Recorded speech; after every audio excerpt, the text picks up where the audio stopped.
우리의 삶에는 참 많은 종류의 거울이 있습니다.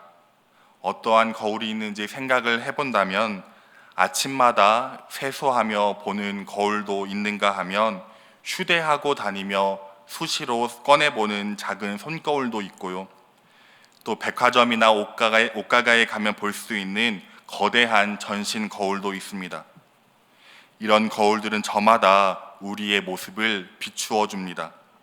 내가 지금 어떠한 모습인지, 혹여나 고쳐야 할 부분은 없는지, 더러운 것이 묻지는 않았는지, 옷 매무새가 흐트러지지는 않았는지, 우리 자신을 비추어 보며 잘못된 부분을 바로잡게 하는 아주 유용한 도구입니다. 그런데 이러한 종류의 거울 말고 우리의 모습을 비추어 주는 조금 다른 모양의 거울도 있습니다. 바로 사람이라는 거울입니다.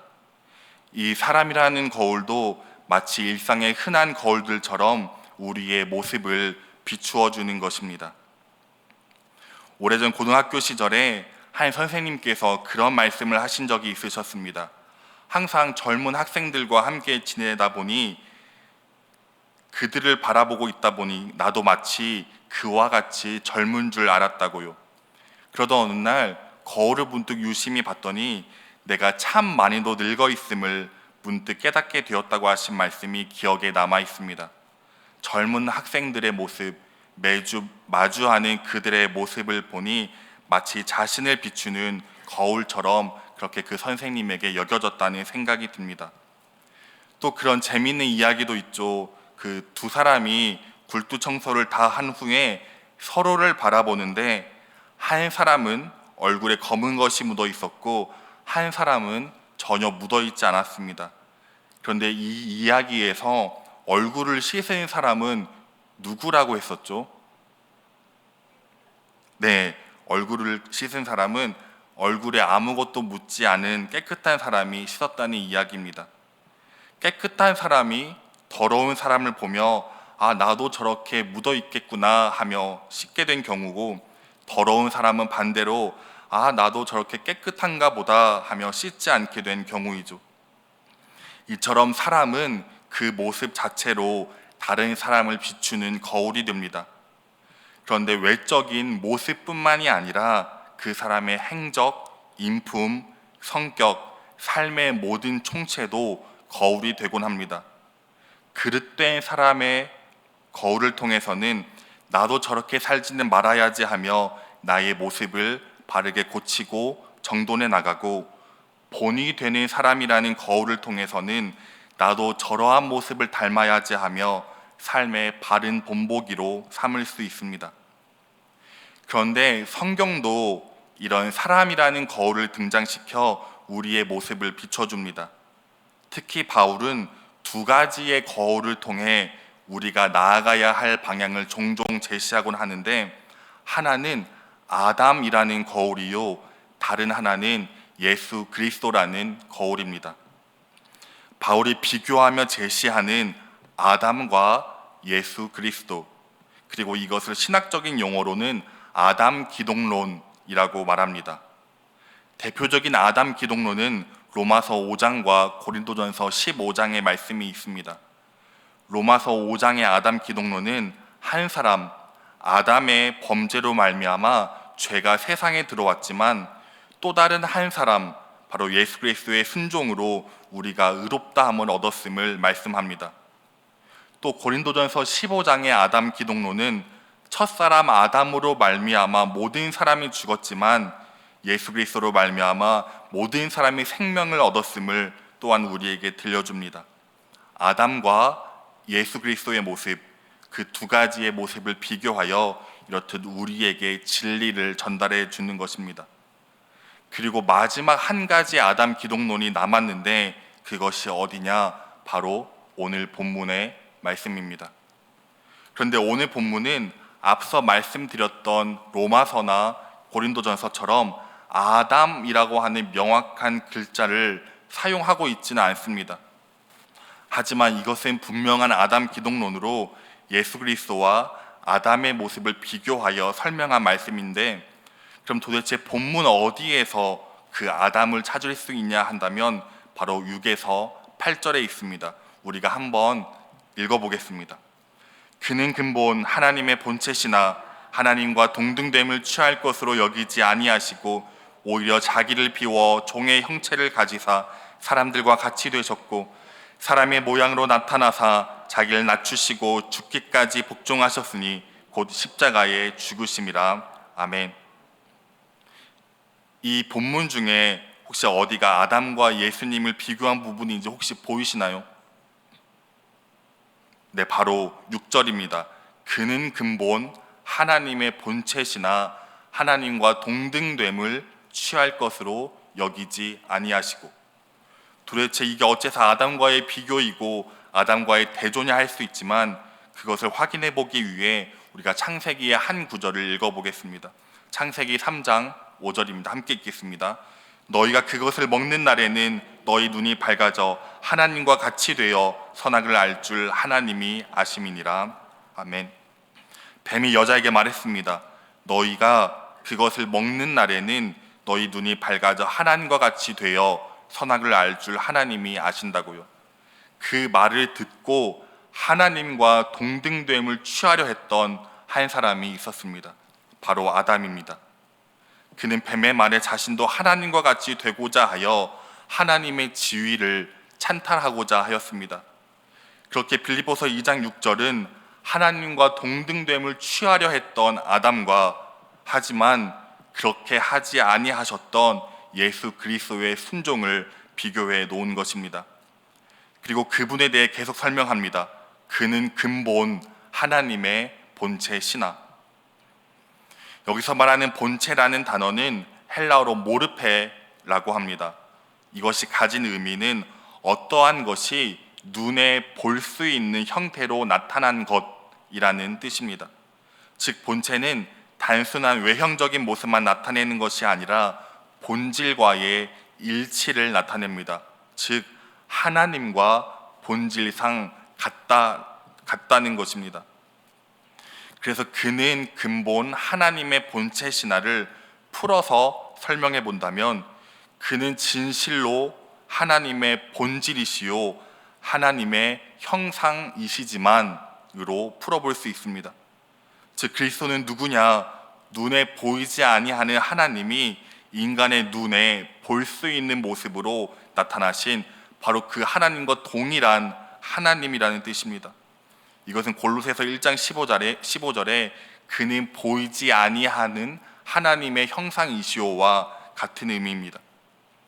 그럼 그분은 무엇을 하셨냐? 바로 하나님과 동등됨을 취할 것으로 여기지 아니하셨습니다. 여기서 말하는 취하다의 헬라어 원어적 의미는 잡아채다, 낚아채다라는 의미가 있습니다. 마치 강도가 물건을 탈취하듯 잡아챈다라는 의미입니다. 하나님의 형상으로 창조된 인간은 그것에 만족하지 않고 자신의 것이 아닌 하나님의 지위를 강도처럼 탈취하고자 했습니다. 하지만 원래 하나님의 형상이신 그리스도는 하나님의 지위를 탈취하기는커녕 오히려 사람의 형상으로 이 땅에 태어나셨다는 뜻이 됩니다. 이렇듯 오늘 본문은 짧지만 아담과의 비교를 통해 많은 의미를 내포하고 있습니다.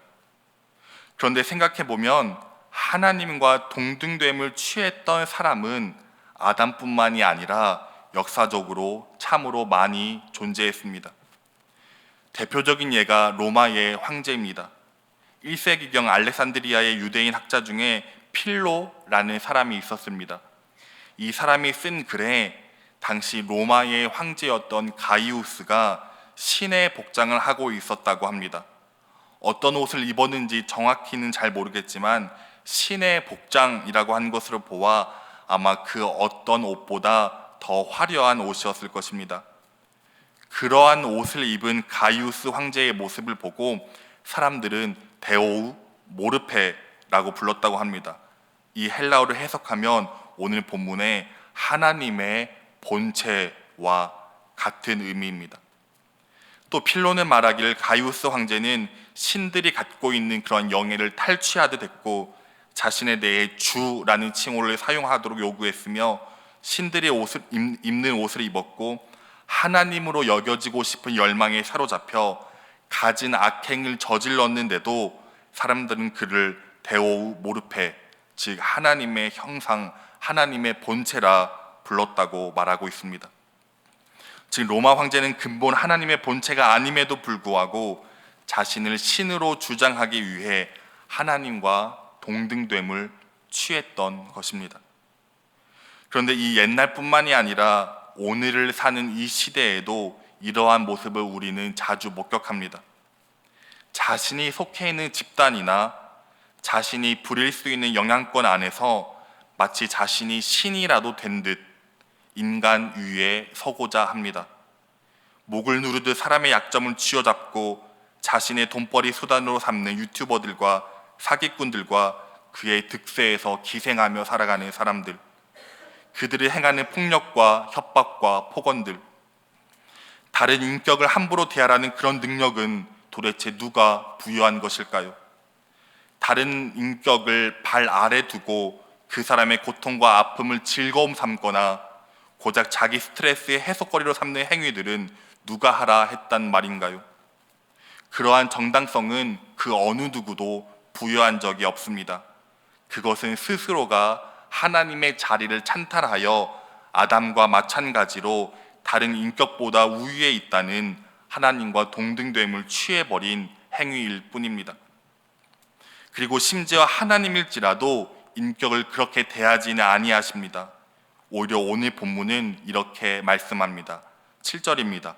오히려 자기를 비워 종의 형체를 가지사 사람들과 같이 되셨고, 지금 예수님은 원래 하나님의 형상이신데 종의 형상으로 이 세상에 나타나셨다는 것입니다.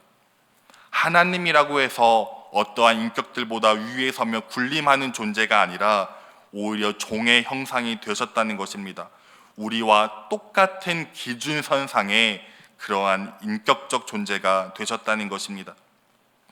여기엔 실로 놀라운 메시지를 우리에게 가져다 줍니다. 하나님이 사람이 되셨다는 것, 그것은 우리가 존귀하며 우리가 가치가 있으며 우리가 하나님에 대해 의미가 있기에 하나님이 우리와 같은 사람이 되셨다는 것입니다. 우리가 존귀하지 않고 가치가 없다면 예수님은 자신을 버리고 이 세상에 오실 이유가 전혀 없습니다. 사랑으로 우리를 창조할 이유도 구원의 이유도 없습니다. 자신의 지위를 버리고 종의 형체를 지니신 예수님, 이 위대한 성육식 사건은 그 자체로 나와 여러분이 전혀 하찮지 않음을, 우리를 향한 하나님의 그 사랑의 마음을 들려주고 있는 것입니다. 그런데 이 놀라운 성육신은 하나님의 위대한 한 가지 결단으로부터 시작됩니다. 그 결단은 바로 무엇이냐? 7절이 말씀하듯 바로 자기 비움이었습니다. 오히려 자기를 비워 종의 형체를 가지사. 여기서 비우다라는 단어는 헬라어 동사로 케노라는 단어가 쓰였으며, 케노는 쏟아내다라는 의미입니다. 다 쏟아내다. 즉 그리스도는 하나님이라는 자신의 본체와 그로 인해 자신의 신적 지위와 권위, 그 모든 것들을 다 쏟아내고 종의 형체를 취하신 것입니다. 그런데 생각해보니 예수님이 하나님의 본체를 쏟아내 취하신 것은 외형적인 사람의 모습만을 취하신 것이 아니었습니다. 십자가의 길에서 예수님은 참으로 연약하기 짝이 없는 인간 그 자체의 모습이셨습니다. 왜 이리 무기력하고 약하신지 자신의 십자가조차 제대로 들지 못해 구레네 사람 시몬이 대신 지기도 하였습니다. 남은 구원하면서 자신은 구원하지 못한 하나님 비아냥거림에도 예수님은 아무런 대답도 아무런 능력도 보이지 아니하십니다. 유대인의 왕이면 너 자신을 구원하라며 희롱하는 군인들의 조롱소리에도 예수님은 그저 가만히 침묵하실 뿐입니다. 같이 달린 행악자 중 한 명도 그리스도라면 너와 우리들을 구원하라며 계속해서 비방하는데 예수님은 이에 대해 어떠한 꾸지람도 물리치시지도 아니하십니다. 병자들을 고치시고 눈먼 자의 눈을 뜨게 하시며 죽은 자를 살리시고 종교 지도자들의 무수한 함정에도 참으로 지혜로운 언사로 그들을 물리치셨던 분이 이제 십자가 앞에서만은 아무런 능력도 어떠한 이적도 사람들을 놀라게 했던 그 어떤 지혜로운 답변도 전혀 하지 못하시는 이 무능과 무기력함, 그것은 실로 하나님의 모든 것이 다 쏟아 비워진 연약한 인간 그 자체의 모습이었습니다. 그런데 충분히 그 모든 능력과 권위를 넘치도록 부릴 수 있으신 분이 왜 하필 십자가 위에서는 그토록 자신의 모든 것을 비워낸 종의 모습이셨을까요? 그런데 가만히 생각해 보니 이러한 비움의 행위, 이것 이상하게 무언가 익숙합니다. 낯설지가 않습니다. 그렇게 느껴지는 까닭은 이 비움의 행위가 이번 한 번만이 아니었기 때문입니다.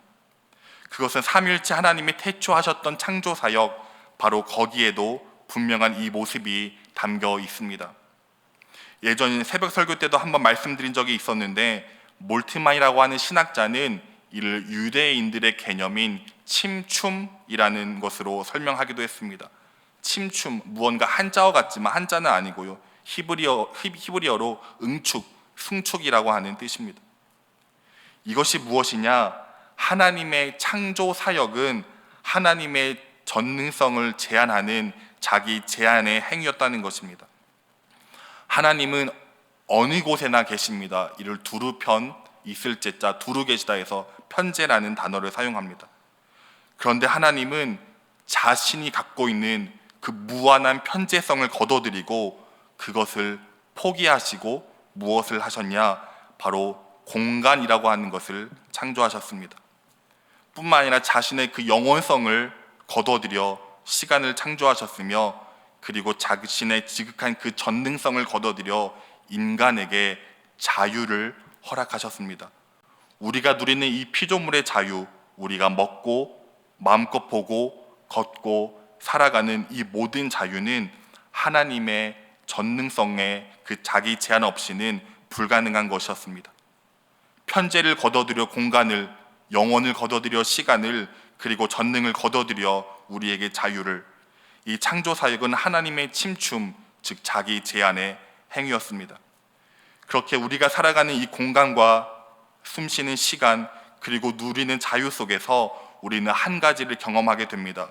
이 모든 것들은 그분의 비움 없이는 이루어질 수 없는 것들이었다고요. 그런데 여기서 참 단순한 한 가지 사실을 깨닫습니다. 하나님의 비움이 없었다면 우리가 존재하지 않았다는 것이요, 그것은 다른 말로 그분의 비움을 통하여 우리가 그분의 새로운 공간 안에 채워져 살게 되었다는 뜻입니다. 그런데 이러한 비움과 그로 말미암는 채움은 하나님뿐만 아니라 일상의 흔한 예에서도 발견됩니다. 바로 사람과 사람 사이의 관계입니다. 제가 아직 결혼을 한 지 1년이 채 되지 않았는데요, 제가 경험하고 있는 이 결혼이라는 것이 바로 이 비움과 채움의 과정이었습니다. 수년간 홀로 살아왔던 저만의 삶이 있었습니다. 밥 먹고 옷 입고 무언가를 준비하고 때론 놀기도 하고 자고 일어나고 하는 그 모든 삶은 저의 편안함으로, 저의 만족으로 그렇게 맞춰져 가득 채워 있었습니다. 흔한 예로 전혀 의외일 수 있지만 제가 저 나름대로 패션에 관심이 굉장히 많습니다. 그래서 어디를 나들이를 간다거나 외출할 일이 있으면 저는 옷만 입는데 30-40분이 걸립니다. 이거 입었다가 저거 입었다가 그날 날씨와 여러 무드에 따라 그 최고의 상하이 조합을 찾아서 이렇게 입습니다. 또 하루의 옷을 저는 여러 번 갈아입습니다. 예를 들어 아침에 시장을 가고 점심에 외식을 하고 저녁에 산책을 하는 그런 일정들이 좀 이렇게 분리되어 있다면 그에 따라 다르게 입어줘야 만족이 되기 때문에 나갈 때마다 그 상황에 따라 다르게 갈아입습니다. 그런데 제 아내는 옷 입는 것도 빠르고 이렇게 생각해서 바로 입고, 옷도 아침에 입었던 한 번 입었다면 그 옷을 가지고 계속 그 하루를 납니다. 처음에 저의 그러한 모습을 보고 제 아내가 데이트할 때도 그랬냐면서, 그래서 제가 그랬다고 길게는 1시간도 넘게 이거 입고 저거 입고 최고 멋진 것을 입고 나온 거라고 한 적도 있습니다. 처음 아내는 그렇게 고민하고 여러 번 바꿔 입는 제 모습이 귀엽다고 하는 것입니다. 그런데 귀여운 것도 잠깐이지 한둘 달 흐르면서 점점 재촉합니다. 빨리 입으라고, 대충 입으라고, 그냥 저거 입으라고, 왜 또 갈아입냐고, 빨리 나가야 한다고 재촉하기 시작했습니다. 그런데 그러한 재촉에 제가 아랑곳하지 않고 계속 저만의 그 패션의 길을 걸어갔을까요? 당연히 전 제 아내의 말 잘 듣는 편이기에 눈치가 보이지만 그 마음에 안 들더라도 빨리 입고 나가게 되었습니다. 수년간은 혼자 살아오며 형성된 저만의 그런 패션 철학, 자기 만족, 나의 시간들이 있었지만 저와 함께 살아갈 그 어느 누군가를 제 안으로 받아들이기 위해 그렇게 나의 공간을 덜어내기 시작한 것입니다. 혼자 살 때 나 혼자 마음껏 뒹구르던 침대도 같이 살아갈 누군가를 위해 그 곁을 내어주고, 혼자 TV 보고 영화 보고 밥 먹고 하는 그 나만의 시간도 그 어느 누군가와 함께 하기 위해 비우기 시작합니다. 그리고 내 마음대로 할 수 있었던 내가 편한 일상의 그 모든 삶의 습관들도 상대와 호흡하기 위해 나의 자유를 내려놓습니다. 그렇게 여기서 우린 깨닫습니다. 하나님의 그 비워내심, 그것은 오직 우리들로 채우기 위한 하나님의 사랑의 행위였음을 말입니다. 그렇게 오늘 본문이 말씀하는 예수 그리스도의 성육신과 자기 비움의 행위는 단 한 가지의 결론으로 귀결됩니다. 바로 우리를 자신의 안으로 받아들이기 위함이었다라고요. 이에 대해 이사야 53장 2에서 6절은 이렇게 말씀합니다. 그는 주 앞에서 자라나기를 연한 순 같고 마른 땅에서 나온 뿌리 같아서 곤 모양도 없고 풍채도 없은즉 우리가 보기에 흠모할 만한 아름다운 것이 없도다. 그는 멸시를 받아 사람들에게 버림받았으며 간고를 많이 겪었으며 질고를 아는 자라. 마치 사람들이 그에게서 얼굴을 가는 것 같이 멸시를 당하였고 우리도 그를 귀히 여기지 아니하였도다. 그는 실로 우리의 질고를 지고 우리의 슬픔을 당하였거늘 우리는 생각하기를 그는 징벌을 받아 하나님께 맞으며 고난을 당한다 하였노라. 그가 찔림은 우리의 허물 때문이요 그가 상함은 우리의 죄악 때문이라. 그가 징계를 받음으로 우리는 평화를 누리고 그가 채찍에 맞음으로 우리는 나음을 받았도다. 우리는 다 양 같아서 그릇 행하여 각기 제 길로 갔거늘 여호와께서는 우리 모두의 죄악을 그에게 담당시키셨도다. 아멘. 자신의 지위를 버리시고 자신의 전능성을 제한하시며 지극한 그 영광조차도 내려놓으신 하나님은 우리와 같은 사람이 되셔서 우리의 질고를 지고 멸시를 당하며 하나님께 버림받았습니다. 우리가 찔려야 할 창이, 우리가 맞아야 할 채찍이, 우리가 받아야 할 그 영벌이 그분께 쏟아집니다. 우리의 그 모든 고통과 아픔과 죄를 친히 자기 자신의 것으로 받아들이십니다. 다른 말로 우리를 받아들이십니다. 그분에게 가득 채워져 규정된 모습은 저주받은 자였습니다. 그것은 다름 아니라 우리의 본질이었습니다. 그런데 자신의 그 모든 것을 비워내어 인간 자체가 되셨고 인간의 그 모든 죄성을 다 받아내신 예수 그리스도께 대하여 놀라운 일이 발생합니다. 바로 오늘 본문 8에서 11절입니다. 우리가 함께 읽겠습니다. 사람의 모양으로 나타나사 자기를 낮추시고 죽기까지 복종하셨으니 곧 십자가에 죽으심이라. 이러므로 하나님이 그를 지극히 높여 모든 이름 위에 뛰어난 이름을 주사 하늘에 있는 자들과 땅에 있는 자들과 땅 아래에 있는 자들로 모든 무릎을 예수의 이름에 꿇게 하시고 모든 입으로 예수 그리스도를 주라 시인하여 하나님 아버지께 영광을 돌리게 하셨느니라. 아멘. 우리의 모습으로 우리의 죄를 지고 십자가에 죽으신 예수님을 하나님이 살리십니다. 그분의 이름 앞에 하늘과 땅 아래에 있는 모든 자들의 무릎을 꿇리게 하십니다. 그렇게 예수 그리스도의 부활하심, 그것은 우리에게 명백히 보여줍니다. 하나님의 사랑이 인간의 죽음보다 강하다는 것, 하나님의 사랑이 인간이 규정한 저주보다 강하다는 것, 하나님의 사랑이 모든 불의와 폭력을 무릎 꿇리는 유일한 능력이라는 것을 말입니다. 그렇게 이 놀라운 진리는 다시 처음으로 돌아가 우리를 도전해 옵니다. 바로 빌립보서 2장 5절입니다. 너희 안에 이 마음을 품으라 곧 그리스도 예수의 마음이니. 즉 지금까지 말하고 있는 예수 그리스도의 성육신과 죽으심과 부활하심과 그분의 영광 받으심, 그 모든 것은 지금껏 이 5절을 위한 하나의 말씀이었습니다. 바로 너희도 이와 같이 예수 그리스도의 마음을 품으라고요. 나의 생각, 나의 욕망, 나의 자존심, 이러한 나라는 주어로 내 안을 가득히 채우는 삶이 아니라 예수 그리스도의 자기 비움을 따라 어느 누군가를 넉넉히 받아들일 수 있는 그 마음속 공간을 마련해두며 살아가라는 말입니다. 그러한 삶으로 나아가다 보면 우리는 어느새 그 예수 그리스도의 마음을 닮은 사람들로 자라게 될 것입니다. 우리 주변에는 우리가 받아들여야 할 참으로 많은 사람들이 있습니다. 때론 치열한 삶이 숨막히듯 조여오는 우리의 현실이, 나 혼자 돌볼 여력이 없는 팍팍한 일상이 주변의 많은 사람들을 밀어내기도 합니다. 하지만 그러함에도 자기 비움이라는 예수 그리스도의 마음을 품고 살아가다 보면 어린아이의 친구가 되어주고 병든 자의 이웃이 되어주며 궁극의 죄로 말미암아 죽어야 할 우리 모두의 구원자가 되신 예수님처럼 죽음을 이기는 힘, 저주를 소멸하는 능력, 모든 것을 무릎 꿇리게 하는 하나님의 승리가 바로 우리를 통하여 이 땅에 이루어질 것입니다. 그리하여 진실로 죽음을 선택하고자 하는 사람이 우리를 통해 생명을 얻고 자신의 모든 삶을 저주하던 인생이 자유함을 얻으며 이 땅에 하나님의 자리를 찬탈하고자 하는 더러운 인생들이 실로 패망하는 역사가 우리를 통하여 이루어질 것입니다.